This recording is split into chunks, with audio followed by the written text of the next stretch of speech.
Hey guys, welcome back to Creating Creators Podcast. In our last episode, we talked with Cedar Creative. The guys at Cedar told us that Jon Champion is a person that really inspires them today.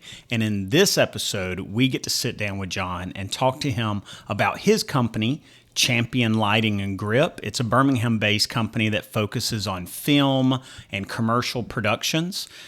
Jon really shares with us sort of his experience in the industry, how he got involved, some tips and tricks that he's learned along the way, and he shares with us who inspires him. I hope you enjoy this conversation. I know I did. So thank you so much for being on Creating Creators Podcast. And if you don't mind, I'm just going to jump into a couple of slides that I've got that'll sort of prompt us along. Okay. And I think hopefully you'll enjoy some of the imagery that I think I've been able to capture from you. So We'll see. I don't know. I saw the cedar one last week, and there was some old Facebook pictures that looked pretty awesome. So I'm excited to see what you yeah. found here. Well, I'll tell you, I've got to start doing better research. I'm ready to start reaching out to like family members to get some really Yeah, embarrassing stuff, but I haven't gone there yet. 100%. So you don't have too much to be afraid of. All right, All let's do right, it. sounds good.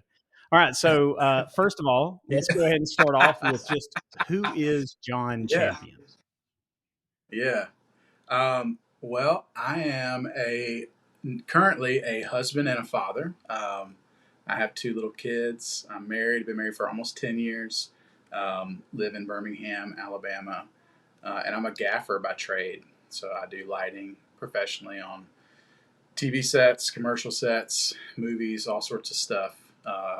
And then I also own a rental company in Birmingham as well that rents, lights and uh, grip gear and all that kind of stuff, and I have several trucks and all those things. So, Well, that, I have seen recent pictures of you and your wife and your two children. Congratulations yeah, on that. yeah, I'm a yeah. father Thank you. myself of four children, so so Wow, keep the numbers low. You benefit good for you, buddy. from. Yeah, I think we're done at two. At least that's our I plan. said the same thing But, 2 children ago. yeah, So yeah. The Lord has a way of changing your mind sometimes, sometimes your wife but for has now, a way of changing your mind. Sometimes through that, that's the true. moment can Yeah. change your mind at some time. But Oh gosh, dude, it doesn't. You're right. You're 100% all right. right, so more than I guess, obviously we wanted to get to know you a little bit, but I would love to hear more about Champion Lighting and Grip, and just sort of Yeah. how that got started, but even just how you got started in the world of grip. Yeah, I guess we can start at the beginning. So I was actually, I've been in the business for almost 15 years. I'm 38, or I'll be 38 this month, and I started when I was like 23. Um, and I had a couple friends who were making like music videos in Birmingham that I went to high school with. And they called and were like, "Hey, we would love to find some extras for this music video. Would you be interested in coming out?" And as a 23-year-old who didn't have much going on, I was like, sure. So I went out, and it was so boring. It was like just standing around as extras do on set. Um, and I saw this guy, and it was like February in Birmingham, and it was like 20 degrees outside. It was an overnight shoot. And I saw this guy working and just sweating profusely. And I was like, his name was Joe. And I was like, "Hey, do you need some help?" He's like, "Yeah, dude, I do. Grab those sandbags, grab the C stands, and follow me." So I just jumped in with him and started working, helping him, just follow him around, helping him carry stuff. Had no idea about anything film related other than I loved movies growing up. Um, and so that's kind of how I got in. The next thing I know, the next week, that guy texted me. He was the key grip. He texted me and he was like, "Hey, I would love to have you out again if you're interested in coming to work. We can actually maybe pay you a little bit of money this time." And I was like, "Cool." So that turned into eventually working on movies. The guys, the directors, the brothers that were on that eventually ended up directing a bunch of movies we all worked on, and then that kind of transitioned into commercial world, which I'm kind of in now. I don't really do movies as much anymore. So now I mostly do TV commercials. And like 5 years ago, I decided to start the rental company, which was a huge step. I was like, everybody who owns any amount of gear knows how expensive this Oh stuff yeah. is, own and to operate. So it's not something it's easy to get into. But I just had this like vision. I wanted to have a company that had really, really nice equipment, that producers, directors, DPs know what they're paying for and they can see it. So aesthetics was really important to me. Organization is like really, really important to me. So all my stuff is extremely organized. And it also allows new people to come in and learn the right way to do things. If you have a process in place for something, it allows people to learn in an environment that I think is helpful. And they can learn a lot quicker the right way if there's a process and a place for everything. So that was kind of the vision behind starting the company. That, and I just had done it long enough at that point where I just felt confident that I could do it. That I was like, man, I know the business. I know I have clients. Like, I can start a business. Um, Went for it, and it's been 5 years. It's gone well so far. We have a shop in Avondale and Birmingham, and a little camera house that's connected to us as well. So South Sandy Rentals is there, Yeah. and they rent cameras and all that stuff out of there. So it's been a Yeah, good I've thing. seen them recently because I think recently got was it the Airy like 35? Bro, Yeah. yeah. Yeah, he did. He got those in some Airy signature primes, and it's amazing, man. That camera is Yeah. wild. It Yeah. is absolutely. We used it this week on a Cedar shoot, actually. Um, the DP that was doing it, Sean Kirby, actually owns one too. He just got his, and so we were using that 35. And dude, that thing it's insane.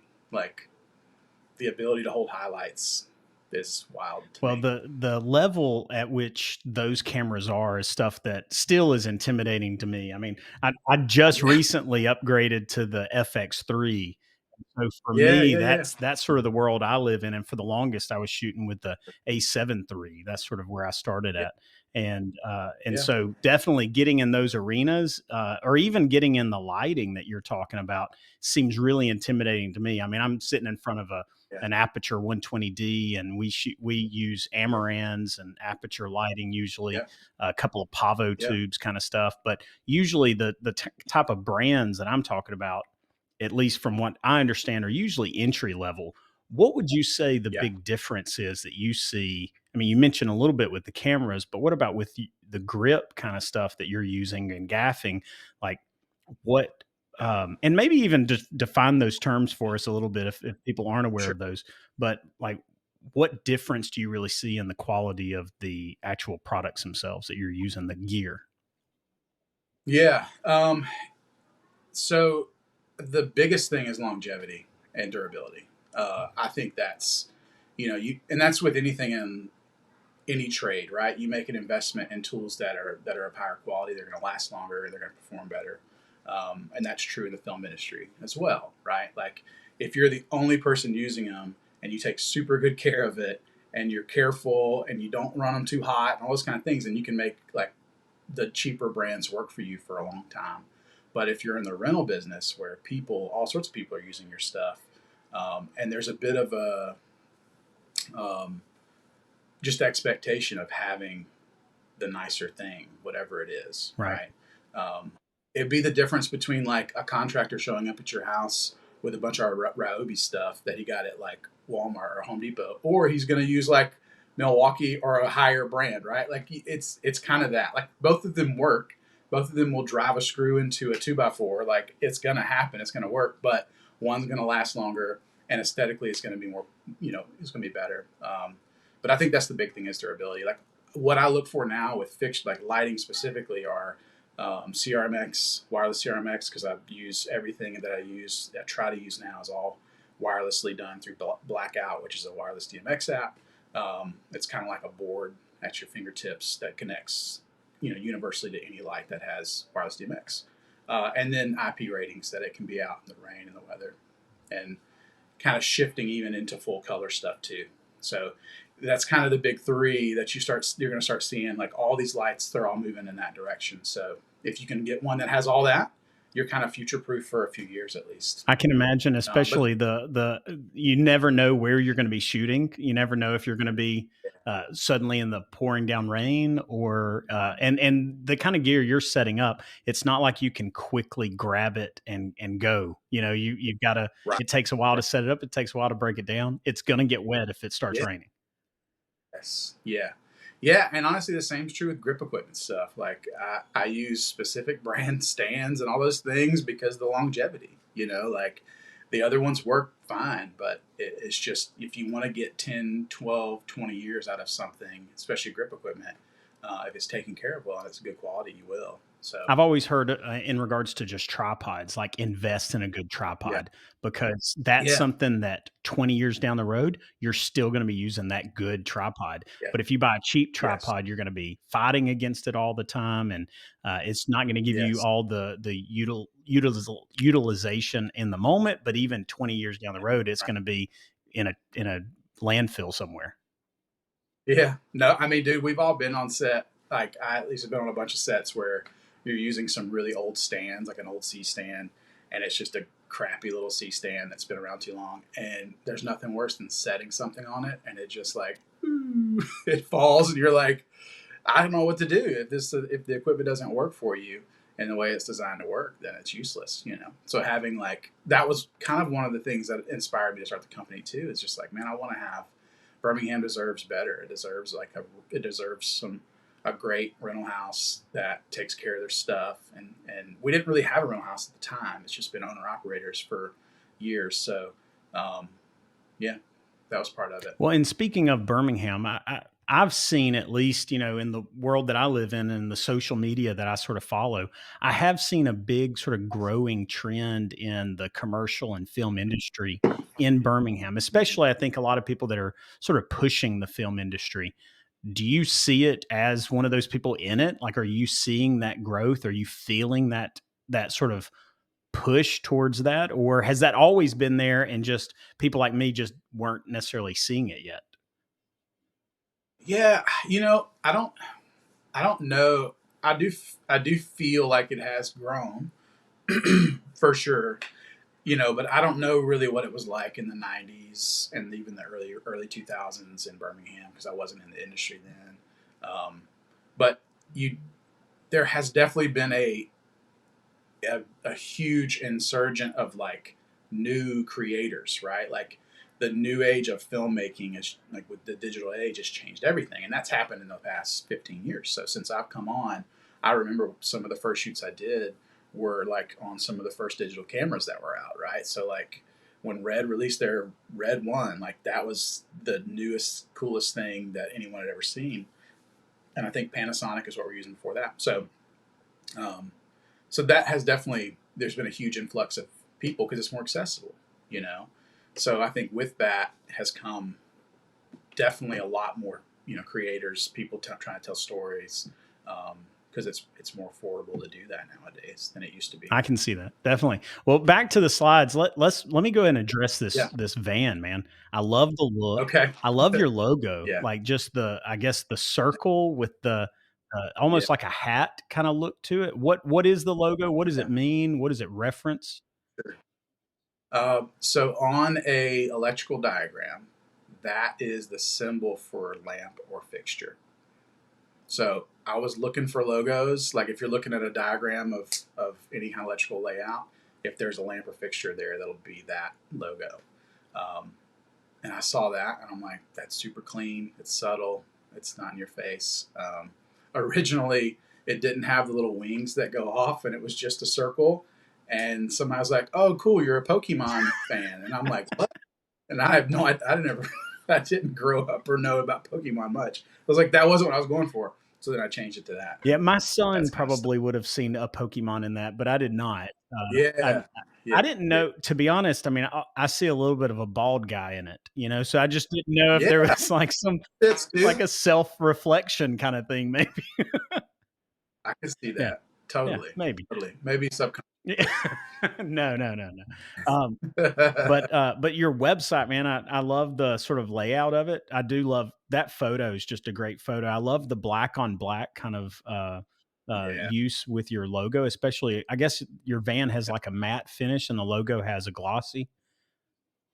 Yeah, it's a satin black with a like a black reflective Yeah. logos on it. So it's again it's subtle, but it's Well, cool. and You then know. you got the Champion lighting there in the bottom Hmm. left. I really love the look of it. I almost want to see like some runners on the side, like some step ups on the side, and give Yeah, a little bit of a vintage vibe to it. You know, like those old yeah, aluminum ones that they used to have on the side of vans. totally, dude. I could Yeah, see that. It'd be nice to have it the older I get, for sure. yeah. Your gear, these photos. So, who does your photography? Do you do the photography for your website? No, no, my sister actually does all the photography. She's a photographer and is just like super talented. She managed a brand in Louisiana for a long time, and now she works for the Alabama Baptist Children's Home and runs like their whole creative department there. But she gracefully agreed to help me with this when I started 5 years ago. Yeah, And I actually need to update it, bro. These were all from 5 years ago. I have like two vans and a big truck now and a shop. Like all that's happened since I took these. So and a ton more gear. So I need to update all this stuff. well, But I do yeah, think it's probably still relevant in the sense of what it yeah, showcases. So, and I'm yeah. A big go ahead. That's a big goal when I started the company. Part of my commercial career doing commercials and stuff was driving a box truck around the country doing a bunch of Yeah, commercials. And box trucks suck. They're terrible, bro. Like they beat you up. They're awful to drive, and you're driving trying to get to 70 miles an hour on the interstate is just almost impossible. So when I started the company, I was like, you know what? I want something that's easy to drive that I can go long distances on, but I want to try to fit the same amount of equipment that you could get into like a big box truck. And so that was kind of, the puzzle that took me months to figure out was how can I get a 3-ton grip package, which is what I have in the van, inside of this van that would normally go in a truck. So it's tight. I mean, it's floor to ceiling, wall to wall, but it's all cart based. So everything kind of rolls off and rolls into set. So it's super efficient. Um, and I'm proud of it. So it was a fun project yeah. to figure I've out. spent my time behind the wheel of a box truck way too often. I used to deliver moonwalks, and Me did, too, bro. I did that. That was my first where did job. you work? I worked for this company called Okay, all Imperfections. right. I worked for Fun Source out in It's Tarrant. a terrible It job. really, I'll say this: I was in some of the best shape of my life because I that bet. is some heavy lifting, and my hands were Yes. always extremely calloused because of pulling on the Yeah. ropes and stuff. Man, Yeah. it was good. I had good times, but it was Oh, in the rain when those things got full of yeah, water. That was awful. bro. I'm telling you. Or full of like stinky human stuff because I had to clean them for. That was the first couple years of that job was me cleaning those things. That was Yeah, terrible. yeah. Well, there you go. We got more in common, not just bald and video related, but also our Yeah. starting. We started it all back in moonwalks. There you There you go. go. Taught us to work hard and I find believe it. something better than that. So, Amen. all right. Yeah. So describe your work a little bit. Just the kind of work that you do. Maybe even some of the like maybe the coolest opportunities that you've had in this business. Man. So for people that don't quite understand what like a gaffer does, I guess, because that's probably a part of this. I I am like the head of the lighting department essentially on set. Sometimes it's just me and the DP and a small crew. Sometimes it's me with 10, 12 people that are working underneath me and we're working together. So but essentially all things lighting. The director and DP come up with a bit of a look and how they want to feel, um, and then I just help them accomplish that. Based on what is the budget and what's available, and the equipment we have, and figure out a solution to make things look and feel the way we want. And then also just like suggesting and using that expertise to suggest time of day, where we should shoot, how the room is laid out, and what the practical lights are all doing. So just kind of taking all those things into account, and that's kind of what a day to day looks like is showing up on set, and usually you scout it beforehand and kind of have a plan, and you go in and you move in and accomplish that and move to the next place. But What's probably your most challenging part of what you do sometimes, especially whenever I feel like the idea of hearing somebody else's vision, but not necessarily Yeah. seeing that vision always, like that seems hard. But what's some of the most challenging aspects of what you do? Yeah. That's a good question. I think I would have said maybe 3 or 4 years ago, it would have just been like working with inexperienced DPs would have probably been the most challenging thing I did. And that still is a challenge, right? If you're working for someone who has less experience than you do, which is a thing in our world, that's just how it works, right? Because young young talent, people who are talented, can be young and talented and have an eye for things and get opportunities, and there's really nothing wrong with that. That's just the way of the world. Um, so I think that was for a while maybe frustrating in my career. But the older I've gotten, the more I've just kind of let that be a thing and tried to more come alongside them and say, hey, I'm here to help. I don't have to fix it all. It doesn't have to be perfect. So letting go of some of that. So now I think the challenging part that I face, that I think about a lot, is uh, just leading people, like trying to always be considerate of the people that are working with me, and then also just try to bring in new people a lot and try to train up new people and younger people to come into the industry and show them that there's a real career path here. Um, that's been the biggest challenge, but it's also the most rewarding part of it, I think, for me. Yeah, I was in the classroom up until just a few years ago teaching. I taught history and then I taught marketing, where we actually did video and photography and Yeah. a couple of other creative elements. But but that's always been sort of the most rewarding, is even some of the people that I work with now. I'll do a side job here and there, or I'll shoot a wedding, and I've got some of my former students that'll come and join me, or seeing them go out. One guy scheduled a wedding not too long ago, and he asked me to second shoot with him. So it's like things Nice. like that are definitely some of the most rewarding moments. So that's cool that in your Yeah. career you're that teacher, you're that mentor to so many people. Yeah, I feel like you have to be at some point if you want to have any longevity, right? If you want to stick around and be relevant, um, you kind of have to be. If you still want to be in the mix and still want to be a part of things, you have to be willing to let some of your stuff go a little bit and bring other people along.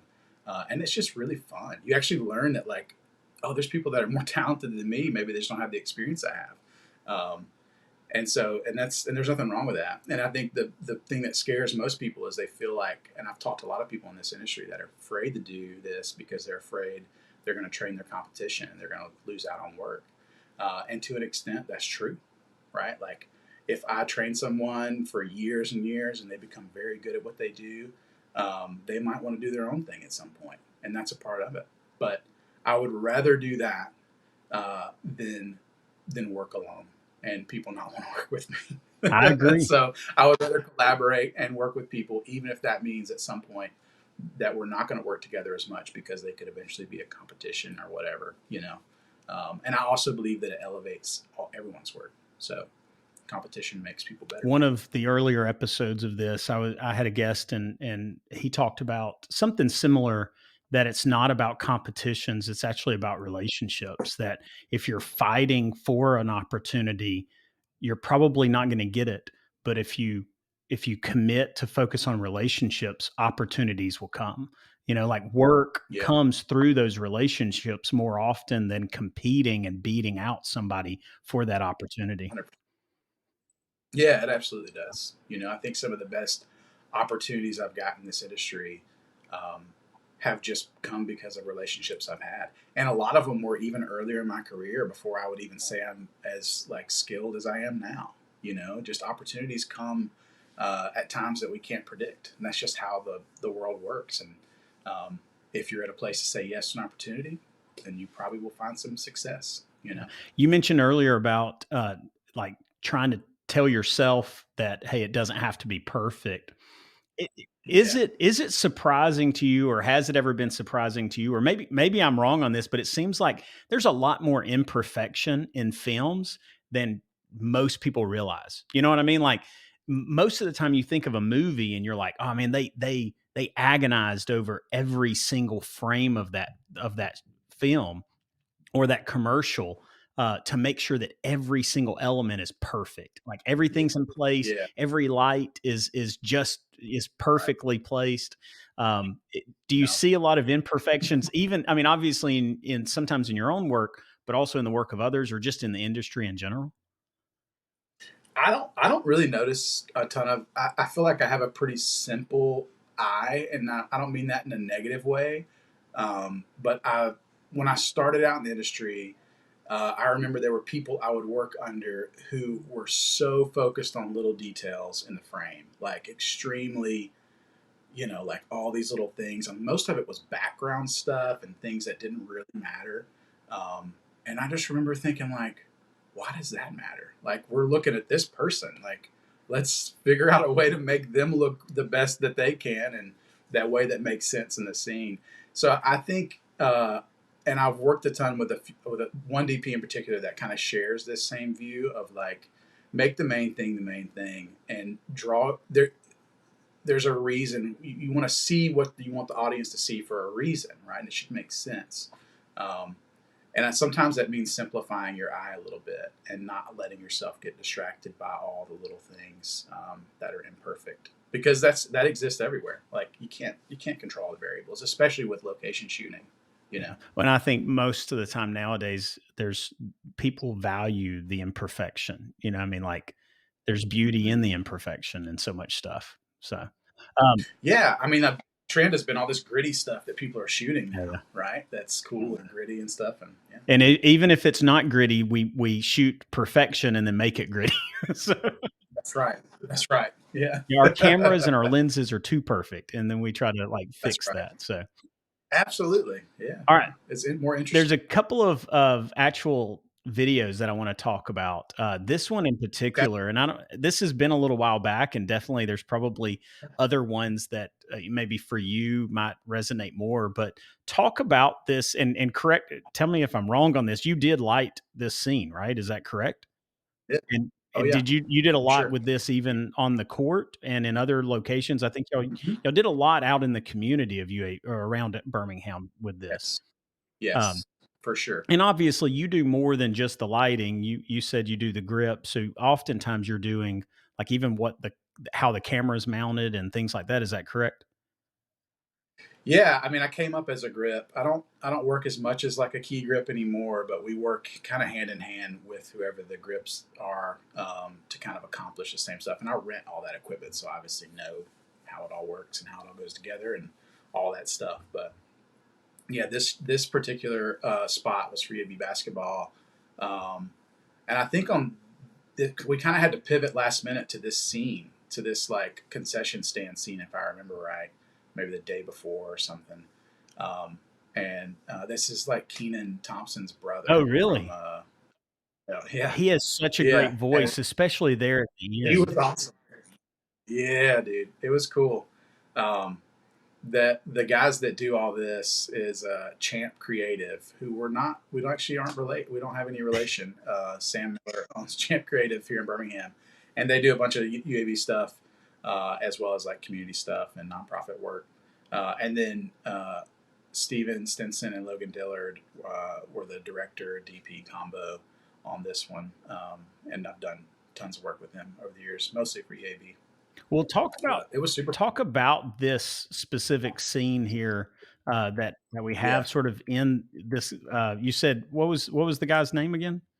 Sorry, I'm trying to find it. I can't remember his first name. He was Keenan Thompson's brother. I can't remember his first name, Okay, but I really from love the this Keenan wide Thompson. shot of it where you can really Yeah, see him, see yeah. everything. Talk about I mean, sorry.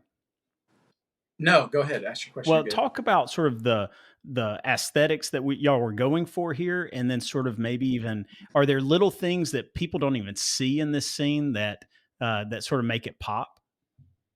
Yeah, I mean, the big aesthetic was green and gold. That's the UAB colors, and the neon was kind of what I think what motivated this whole look. Um, so when they found this thing and got this, and they put all the photos up around it, that green, I think, just it. That's what we built off of, right? And then the other thing you have is the popcorn machines and the hot dog or the pretzel Hmm. stuff. you have these warm tungsten lights in those, and so it just made sense. Green and gold, green and warm colors go so well together. So we armed out a little small Hudson Mozzie overhead. We didn't want the source to feel too big. We kind of wanted it to feel small for him, and kind of gave a little warm glow there. And then the neon did so much of the work. And then we put a few lights inside the practical fixture, I think above the popcorn machine, just to give a little life to that background. But that was it. It was actually, this was a super simple setup. Well, It was in the Bartow Arena, in their actual concession stand. So we kind of had a few constraints already at just what we could and couldn't do. I think it turned out beautiful. I mean, I love the look of this. Like I said, the audio. I feel like I could always do an injustice by not playing the audio on these videos, because the dialogue in this is just so powerful, especially at the end.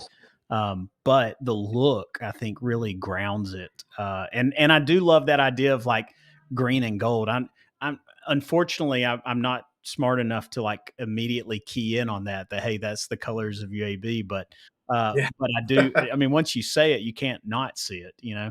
But no, I think it's a beautiful look, and I do love the practicality of just using an actual like place at Varto Arena. Like that's just such a great idea. Yeah. Yeah, and the neon. A lot of people want to try to like complicate things and add stuff to it, but so many times you're like, well, this neon looks better than anything else we could manufacture. Like, let's let that just play, and you see it all. His edge on the right side, where his for his jacket and everything. It works, man. It's super cool. Was there any issue? Like, is this an actual neon light or was this an LED neon? Now it's a neon. I think they had Magic City Signs make it for Yeah. him. I think we had it made for the spot. So Yeah, I know. I know the actual neon doesn't do the flicker, I don't think, but the LED neon, that's always an issue with that kind of stuff. For sure, it's always something we fight. Um, all right. So the other video that I wanted to look at was one that you did recent. I say recently that y'all actually did this during COVID. I understand with We did Cedar a Creative, couple. right? Mm-hmm. Yeah, dude. So talk about Yeah, this a little bit about this project, because they talked about how I think they brought it up and said that that y'all they were sort of looking for something to do, or maybe I thought maybe they even mentioned that somebody came to them just wanting to do something. Were you and how early yeah, were you involved in this project, and what was it like? yeah. For one, I think this is one of the best things that's come out of the city of Birmingham in more than a decade. Just to be honest, like I think it came out so great. Um, it's a beautiful piece. So what kind of how it went was myself, Sean Kirby, who was the DP, and he was also like played the dad in this deal. Really? Okay, I didn't know Yeah, that was yeah, him. I've seen his name, but I didn't know who he was. yeah. It kind of happened last minute. We needed a girl, and he had a little girl that worked for the age, and so that's him. So myself and him, and then at the time there was a guy named Mike Falco who was a key grip working with us all the time, and we were all down in Florida doing a shoot together, like in Miami, I think. And we were sitting outside one night, just having a drink and chilling out, and we just kind of concepted this thing. We were just like, I think Curb or somebody said I would love to do a car spec thing, and it's like, well, what if it was like, what if there was some sort of legacy to it? We made something with a mechanic and a car, and we kind of concepted the bare bones of what this is that night. And then we talked for a little bit. We looked, scout, even like started Google earthing some like locations we could film at, which is where we ended up filming all the car stuff at that night. And then Kirby approached Cedar and was like, because we kind of were like, hey, Kirby's like, we could make this, but we need some other people to come along and push it through. And so that's Cedar came along and brought their own like story to it. Dude, I think the poem made it. I agree So completely. The poem is yeah, perfect throughout this. yeah. The visuals are amazing, but the poem made it. Like it made it such a powerful piece. Um, So yeah, dude, when I saw it the first time, I was shocked at how good it was. But it was like 2 very long days of filming in this garage, and also the day of car spec stuff. Something really fun. I don't know if they mentioned this, but we had brought in a friend of ours has a Russian arm, which is basically it was a car with a motorized jib on it and a remote head for all the car work. And they did one, maybe two takes with it, and they were planning on shooting with it for the rest of the afternoon. And they came out of a turn and hit a dip, and it just completely broke the Ronin, like it shattered, and it was done. So we only got two passes with the actual Russian arm. So the footage we got with it was great, but I think there was so much more I wanted to They're get. like, they're, But then we did a yeah, that was it. That was all. That's a wrap. That's it. Yeah, we're done because we did all the car mounts and stuff before that.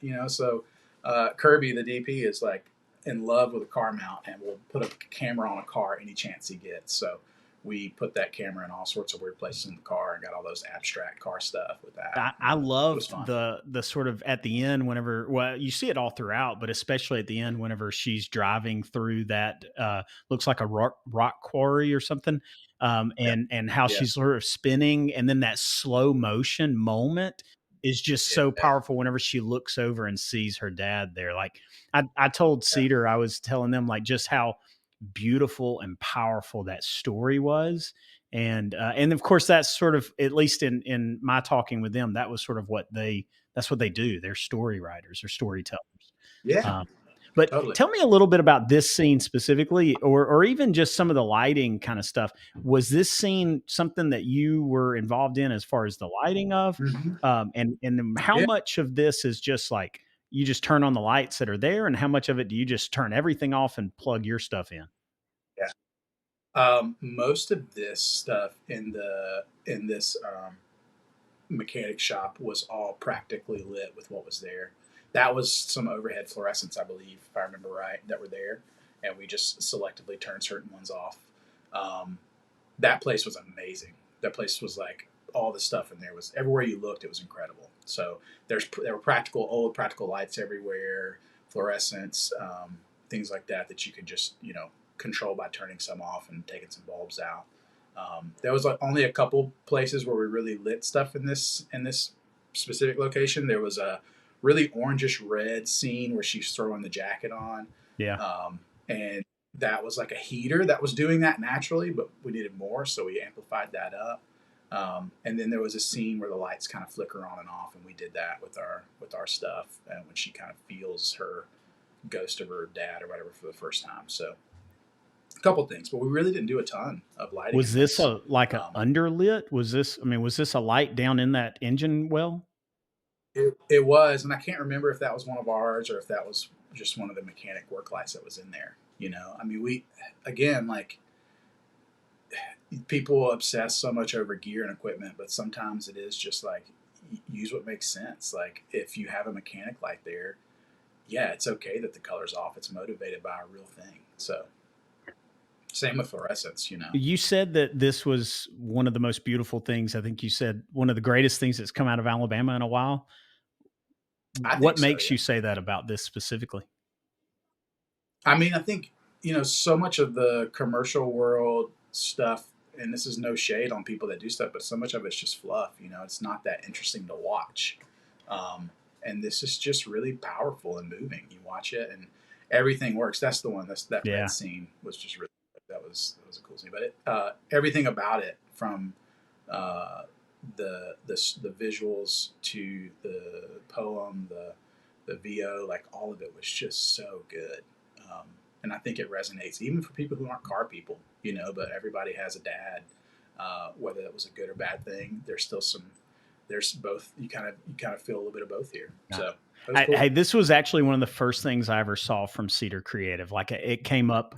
Um, I don't remember how exactly I came across this, but I came across them, I think, on social media, and then just sort of went to their page, and this was one of the first things I clicked on, and I was blown away. I really was. So I agree. It's a beautiful story. It's so well shot that poem just sort of is the icing on the cake.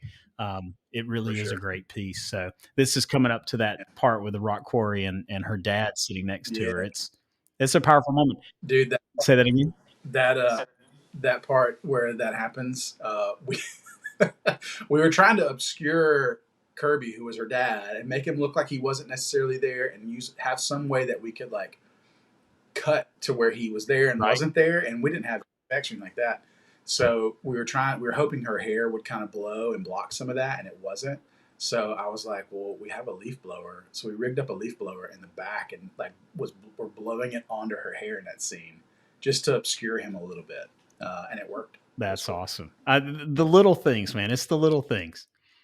Yeah, And it's the all hands on deck, I feel like. I mean, here you are, I mean, your grip, your gaff, like that's what you're there right. for. But here you are saying maybe holding a leaf blower or Right. standing I off. think we rigged it. We like taped it and made it work, with some stuff. But That's really cool. That's awesome.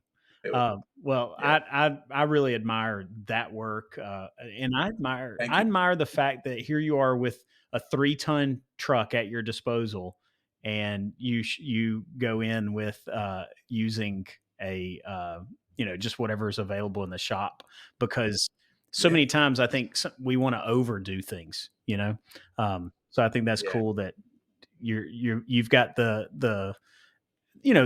almost the humility enough to say, hey, it's not about what I bring physically, it's ultimately the end product. That's what matters. It's not me yeah. flexing my tools, so to speak.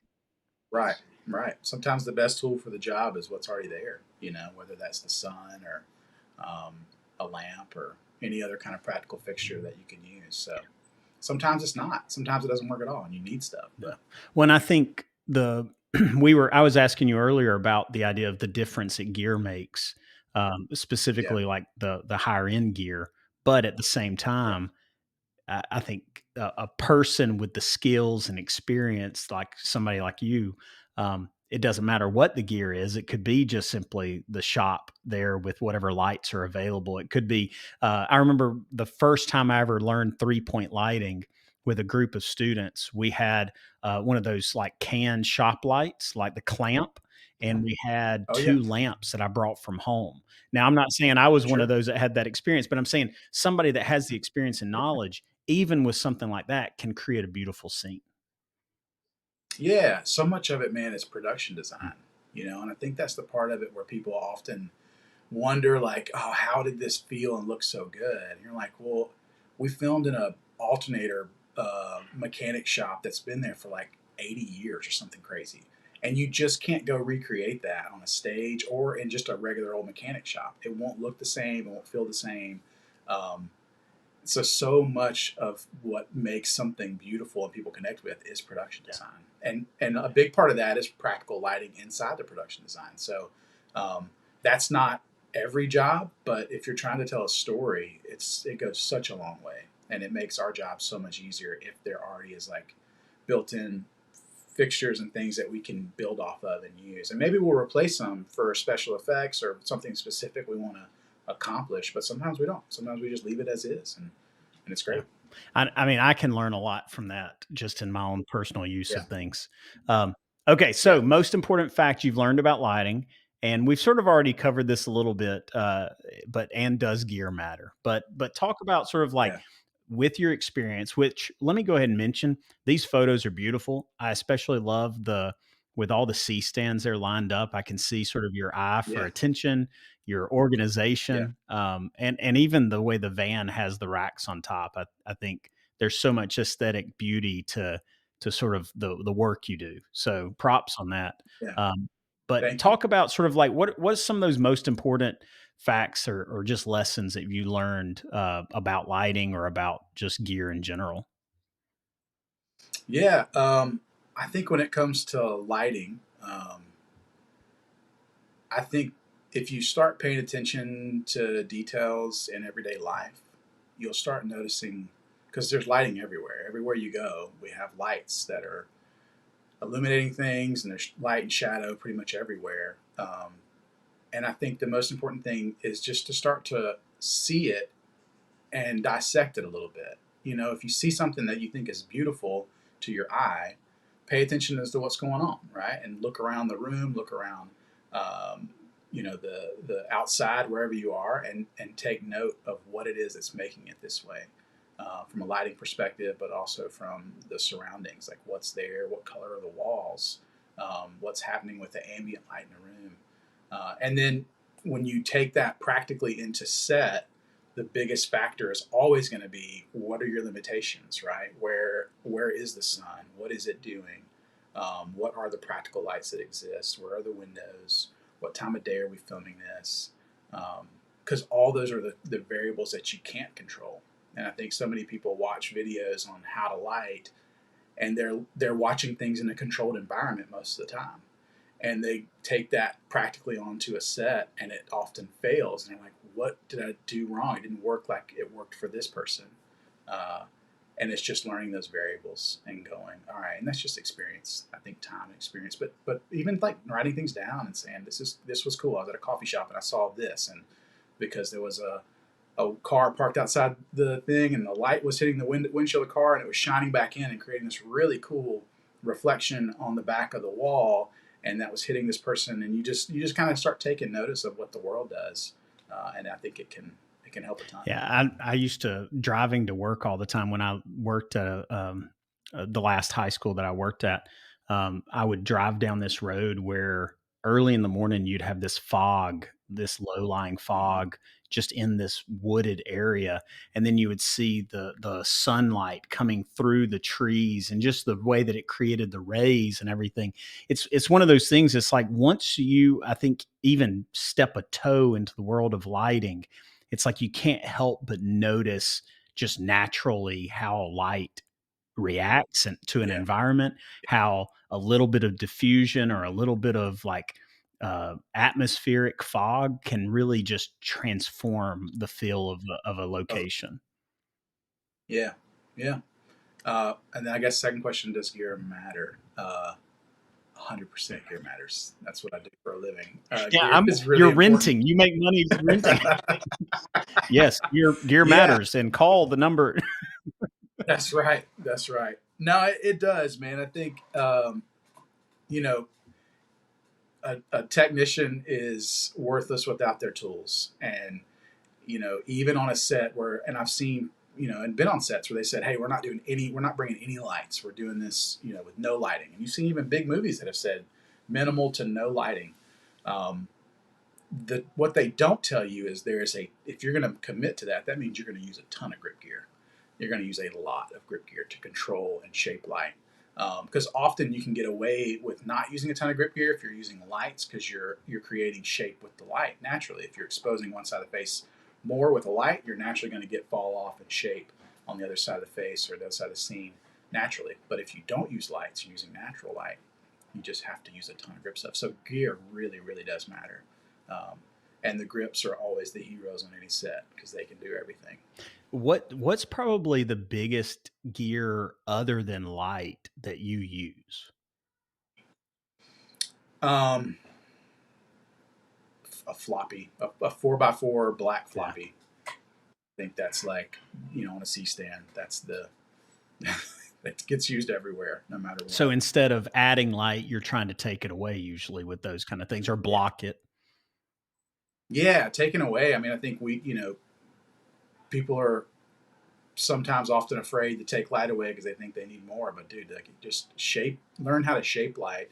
Which I started in the grip as a grip, and I think that was some of the more forming years of my career. Was just electricians and the gaffer would say where they wanted lights. The electricians would set the lights up or put them up where they wanted to go. But then the grips come in, and the grips job is to take that light and shape it, maybe make cuts and shapes on it, so it's not just spreading everywhere. They also would diffuse it oftentimes, especially back in the day when you didn't, you were using tungsten lights or HMIs, and you had to really, really shape them. You had to color them. So all those things were done by grips. So to make the light actually exactly what you want it to feel like when it gets to its subject, it takes a lot of grip gear to do it. Are there a lot of laws, or I guess other spoken or unspoken kind of rules that you have to go by on set in regards to like Grip's job or Gaff's job or Yeah, there are. I mean, smaller sets, which the majority of stuff I work on are smaller sets, are not huge sets. Smaller sets, we share the load between us a lot. We'll help each other out, and do both. Large sets, where you have, 5 people on the grip side and maybe 5 people on the electric side, you're going to stay separate. You're not going to touch their stuff. They're not going to touch your stuff. It's just there's too much equipment, uh, and the communication breakdown would be terrible if you took something and tried to do something. It wouldn't work. But it works great on small sets to share that. So it depends. My sets are usually me. So sometimes well, here recently I've actually got a coworker recently, and it's phenomenal having just a second set of hands Yeah, to look at things. absolutely. But we do a lot of run and gun kind of stuff. So it's more of like, if we're gonna light something, it's gonna be like one single light that's just there to Right. just accentuate the subject Yeah. instead of really trying to, like, control the environment. So Yeah, absolutely. I mean, that's not too different from what I do. all right, so I want to look at these pictures a little bit here, and Okay. I want you to tell me about your process, but I also want you to tell me about some of these moments, if you don't mind, just sort of taking it from the top and work your way down, to tell me, sort of just describe some of these moments, and sort of what you were doing, and what kind of Yeah. battles you were facing, sort of. Yeah. That top picture was on a Cedar. Well, not Cedar. It's the company that Ethan used to work for, which was a church, and we were actually doing a video for them. And yeah, we this particular, I think it was a Christmas special. We had to set up this softbox overhead, um, and it was a great. That actually was a really great shoot because we didn't have a ton of running around and stuff to do. But that was just an 8 foot by 8 foot softbox with some LEDs in it, Now, and did you we own all of your gear then, or were you renting it? yes. No, that I think all 3 of these. I think I had started my company. I think at this point, the bottom one maybe not. But that the biggest thing with those soft boxes is just controlling the light, so it really just feels as much like a spotlight as it can be, but still very soft. So skirting everything and these control grids that just help control the light spill, to give you the fall off. Yeah, I've seen that video. It's a beautiful looking video. I think whenever I was researching Cedar, I came across a lot of Yeah, that early stuff when he was working at the church. totally. And then I think the one below that's the UAB. That's that same UAB basketball thing we did for this one. I think the director, maybe the DP, somebody had sent me a reference video, and it was a Nike ad, and it had these pops of light that were backlighting the players, um, and and that was pretty much at least all seemingly they used. They used more than that, but that's what you saw. And so that kind of inspired a little bit of what we did here. We just put a bunch of tungsten lights up on the mezzanine, and then took this spider, which you kind of see in frame there, and put it on a menace arm, which are these big pieces of pipe that we construct to get it really high up in the air because we didn't have the money for a lift, um, to kind of get a little bit of wrap around so we could shoot it. What about the atmosphere? Is that something that you typically do, or is that something that somebody else brings in? On smaller shoots, we will. I have a Hazer, so we'll bring it in, and it's haze, which is like a finer particle that hangs in the air a little longer, rather than a fog machine, which is just kind of smoky and a lot. So I think that was a Hazer we brought in for that. And then this bottom one, this was an interesting. I don't even. This may have been when Kirby was still a grip. He was a key grip for a while. I'm at DP. I work in a bunch. I think he was at the key grip on this, and we were actually. So I didn't know my equipment at that point. Um, we were using projectors, rear projectors, to light the scene. So the director had this idea that he wanted to use projectors. So we built out these frames and rear projected some images onto them. And then I think we were dialing in some. It was in a theater, an old theater. I think in like where were we at? Virginia maybe. And we were dialing in some of the lighting on the top. Well, it looks really cool. There's something I've seen recently. There's a band in Birmingham that's really popular, or came out of Birmingham. I, I was Man, trying to think of I'm them too really old. But I'm too old to know the answer well. to that. it's it's a it's like somebody in the Bones, Oh, St. Paul and the St. Broken Paul and Bones. Broken Bones. Thank you. Yeah, he lives in my neighborhood. People, Paul does. I never met him, but he like lives well, around the corner. people that are fans of theirs would probably hate me, or people that just are more cultured than I am would probably yell at me right now, just not knowing, couldn't think of the name. But they did something not long ago where I think a lot of theirs used projection. A lot of theirs used Mm. projection in video where they actually were like projected onto themselves, and it was almost like a Yeah. space kind of a shoot. I don't know if you've seen that one. Ooh, No.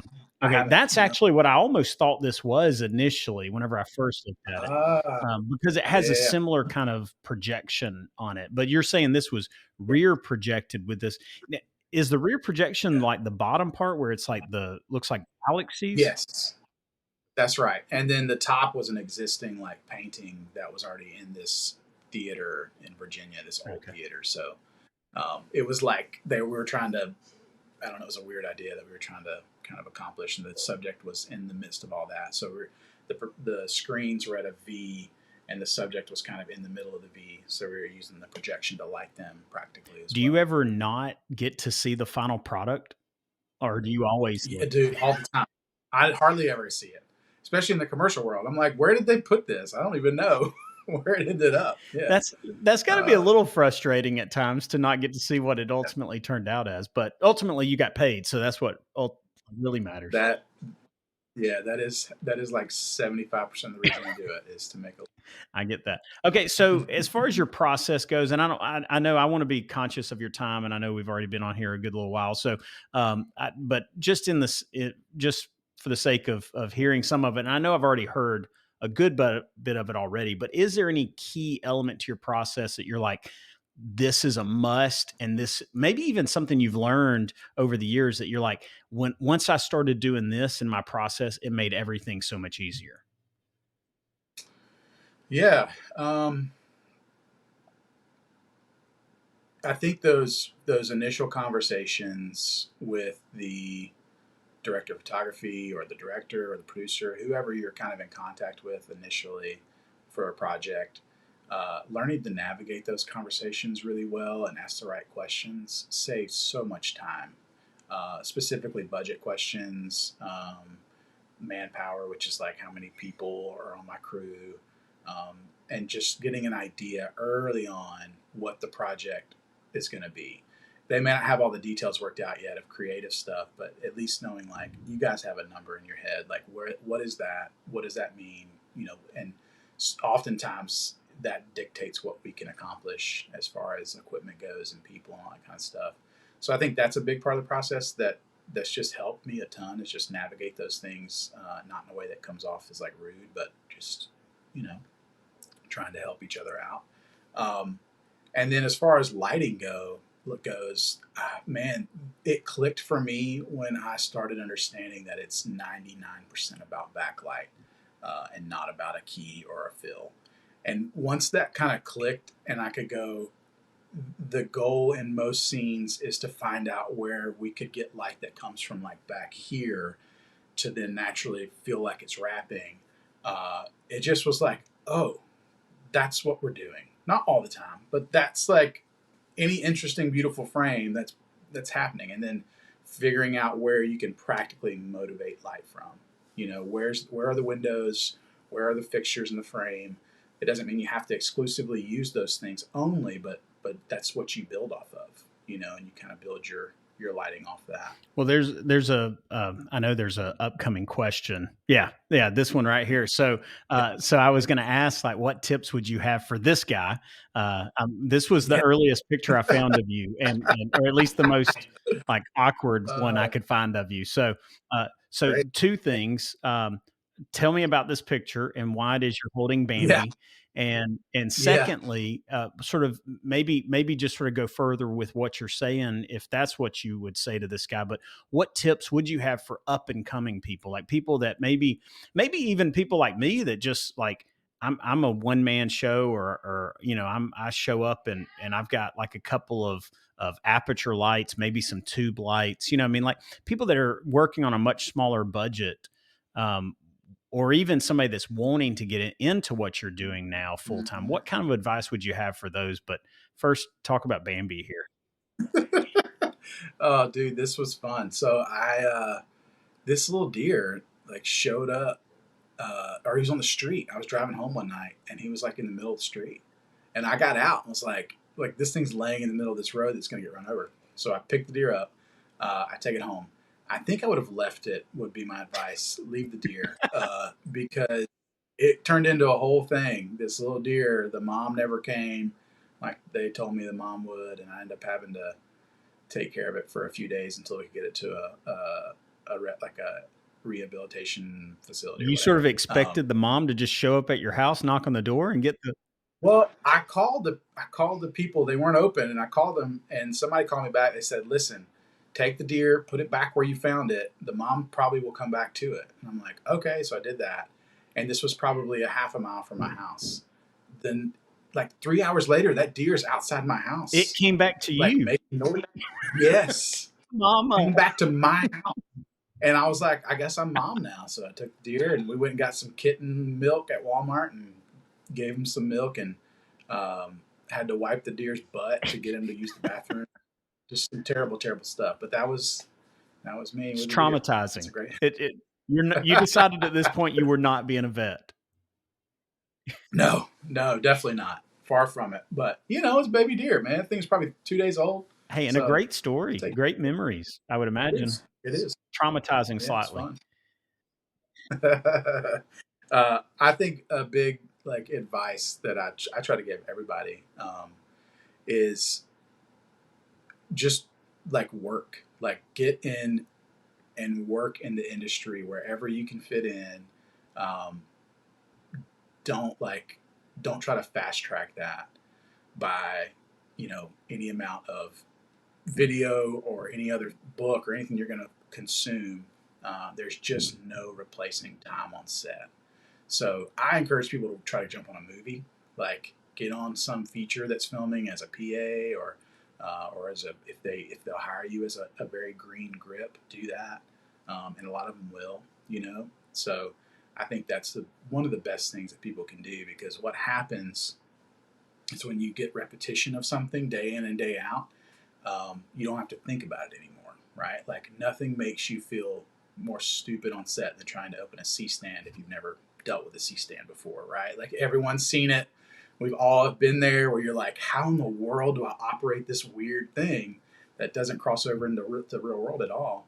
But time doing that, all of a sudden you become super efficient with the equipment and you feel confident.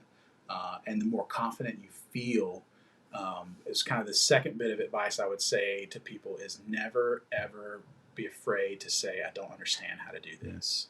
This is outside of my realm of what I feel comfortable doing. Can you explain this more? Or what does that mean? If somebody tells you a term, film terms are super weird and they don't cross over, and like it's overwhelming to try to learn them. So I would just say, what does that mean? I've never heard that before. And I would have been afraid to have said that when I was younger. Coming up, I would have been like, oh, I can't tell them I don't know what I'm doing. That won't work with me again. But they already know you don't know what you're doing. It's okay to be like, I don't understand that. Can you explain that further? And most people are kind enough to be gracious. Yeah, they're going to get pissed off if you don't tell them you don't know what you're doing and then you mess something up. Yeah.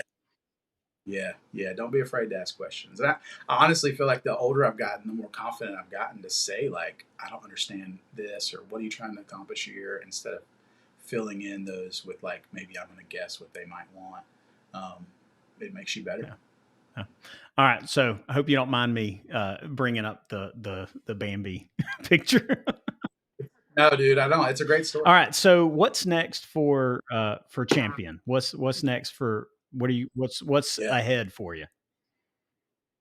I think as a company, we've kind of hit a bit of maybe a bit of a ceiling in the city of just like I have three trucks now, or two vans and a truck, and equipment wise, I think we're operating at about what the city needs. Um, so I don't know that I'm going to make any big moves in that realm, but kind of the big thing that I've been focusing on is just trying to get other people involved. I've worked with Film Camp Birmingham this past year, and we'll continue to do that every year with kids that are coming up and want to be in the industry. Um, and then just trying to have more people at my shop to do like fun, um, kind of grip school type stuff, teaching people how stuff works, and then just trying to get more people on set, just to provide opportunities, and specifically for minorities in the city, to give them, to show them that this is something that anyone can do, and there's actually opportunity in the city for this, and we need more people. Yeah. So I was talking to one of our teachers recently that he teaches it's broadcast, at least is the way it started, but now it's like film, and he's got an animation class that he teaches. He gets help with like a professor from Auburn to teach it. He's cool. got podcasting kids do, video, music production, all kinds of stuff. It's really cool. So one of the Shelby County high schools. But Yeah. I was telling him about me talking to you, and I was like, man, this is a guy that would be great for you to get in to talk to your class about, the film Totally. industry and stuff. I think more and more of that needs to happen, that kids need to understand that and this is with any kind of career, like there's a lot of opportunity there. There's a lot of relatively easy entry points, like you don't have to Yeah. jump in having 3 trucks, you don't have to jump in with owning an Airy, you can jump in Right. at the ground level and work with those people, and sort of work your way up, sort of building those relationships. So definitely I'll probably be reaching back out to you sometime and saying, hey man, let's Yeah. do some of that in Shelby County. Birmingham's great. Love Love. Birmingham. Love the Jefferson County area. That's where I'm from. But Yeah. but Yeah. we need to bring it Love down to. south too, I think. So Yeah. No, any of that stuff that I'm able to do, I really enjoy doing it. So yeah, yeah. it'd be great. All right. So this is something that that sort of, I guess, initiated this whole, I guess, podcast that I'm doing Yeah. now, is the idea of, it started off with me finding somebody that inspired me. And so I Yeah. first went to Aaron Wilhite, if you're familiar with him, at Birmingham Creative. And then Aaron, I asked him, like, who inspires you? And so then he sent me to Harrison Tarabella. And then I said, okay, Harrison, who inspires you? He sent me to Cedar Creative. And when I talked to Cedar Creative and asked them, who inspires you? They said, Jon Champion. So that's sort Yeah. of what got me here. So now I'm asking you, sort of like, who inspires you? And this is hopefully somebody that I could potentially reach out to next as a guest. Is there somebody currently in your life that you're like, or even somebody in the past that's like, this person really just sort of pushes me to be better? Yeah. There are a lot of people who do that. And I think, both in this industry and also outside of it, I have a ton of people in my life that inspire me to do all sorts of things. But um, I'm thinking of 2 people. And so I'll maybe let you choose or see who's available Okay. to All do right. it. That sounds fun. So the one obvious choice I think is Sean Kirby. He's a guy that I've worked with almost my whole career. We started out as grips together on a movie, and we were working side by side. And then eventually he became a DP, and I started gaffing, and we've kind of come up together in the industry. Um, and he's just really talented. He's really good at what he does. He's talented, and he's a great friend. And then the other person that I would say really inspires me, kind of on a day to day level, that I'm in contact with, is a guy named Jason Yeah. Wallace, and he's a photographer, he's a director, and we've just become really good friends. And he's a little bit older than I am, so he's a bit more of a mentor to me, or he is a mentor to me, and it's just kind of taking me under his wing and help me see the world a little differently, as a dad, as a business owner, but also creatively in this industry, as he's been in it for a long time as well. So he probably inspires me, especially like as a husband and a dad. That dude, like, he's excelling at those things as kids are older, and so I look up to that guy Yeah. a ton, for I sure. reached out to him when I first started getting into the video world. Like I Yeah. said, I was in the classroom, and I would reach out to people periodically, and just be like, "Hey, can I like just pick your ear? Can I or pick your brain? Can I learn a few things from you? Can I run some like thoughts by you and stuff. And he was one that came and met me one day for lunch, I think one Sunday, Wow. and great Yeah, guy. And then we've got a mutual friend here recently. I think we sort of connected loosely through for just a moment. that's great. Um, He's a good dude, man. He's one of those guys that's never afraid to share wisdom, and I think that was one of the big things. So many people are scared to share that mhm. stuff, and they hold it so tight to their chest. And I've just kind of fought against that and been like, that's a natural thing that I feel too, but I fought against it. I'm like, no, it's okay. Like, what makes me special and good at my job is not just the knowledge that's in my head, but it's also the way you interact with people, and so it matters too. Yeah.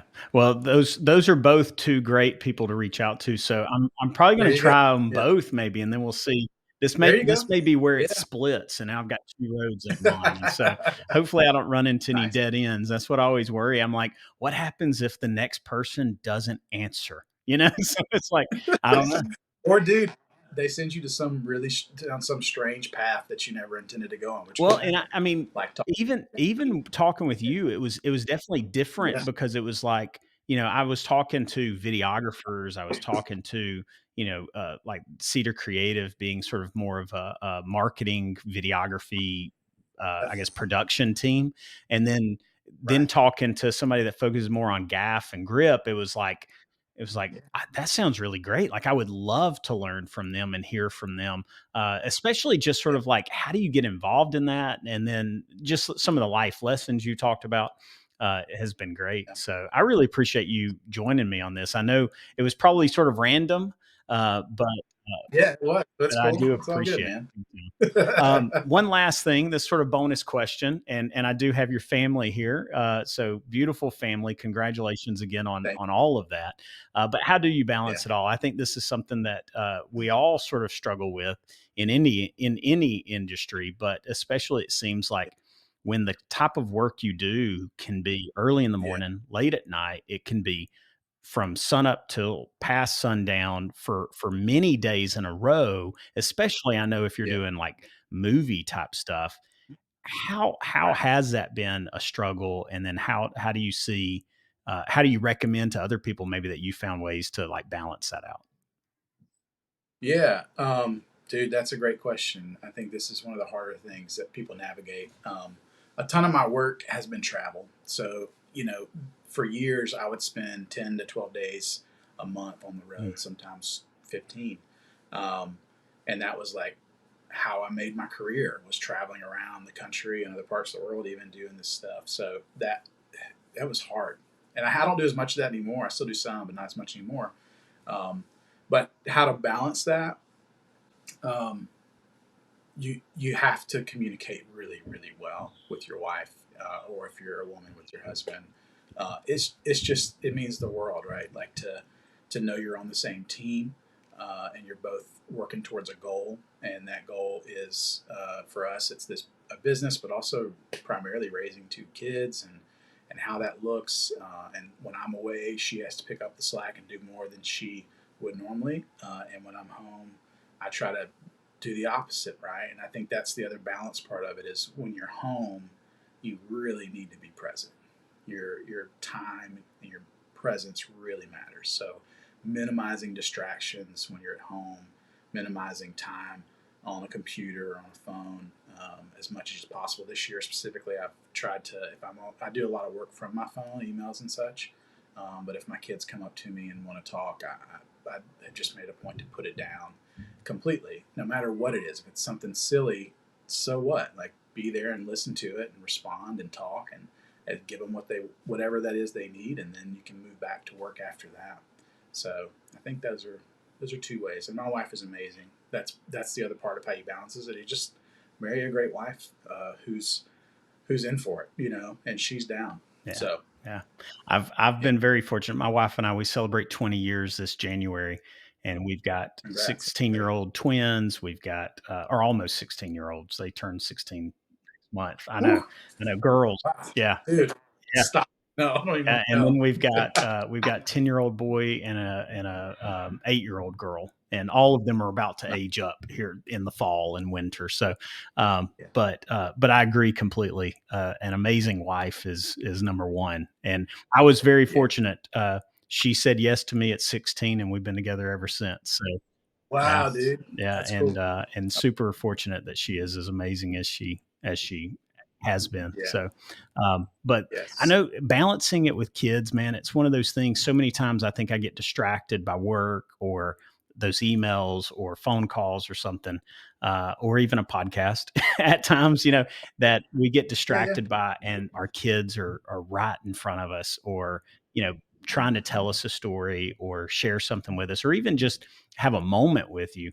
And too many times I catch myself sort of like, hey, get away, move back, and I think slowing ourselves Yeah. down and just saying, you know what, this all can wait. This is what's most important right now, is this child in front of me. It's true. I mean, I think our pastor said this a couple weeks ago, but like time is the most valuable currency that we have. It's the only thing we can't produce more of. And everything else, it fails in comparison to time. And that's ultimately what your kids want and what your kids need and your wife wants and needs and you need is time with each other. So and for that time to be like real and present in most things. Yeah. So Well, John, I really do appreciate you being on the podcast today, man. It's been great to get to know you a little bit. Maybe one day we'll get to meet, not on the other side of a screen, but I'd love to meet you in person sometime and sounds shake your good. hand. Maybe buy you a cup of Yeah, coffee dude, sometime. let's do it. You got There my you go. number. There you go.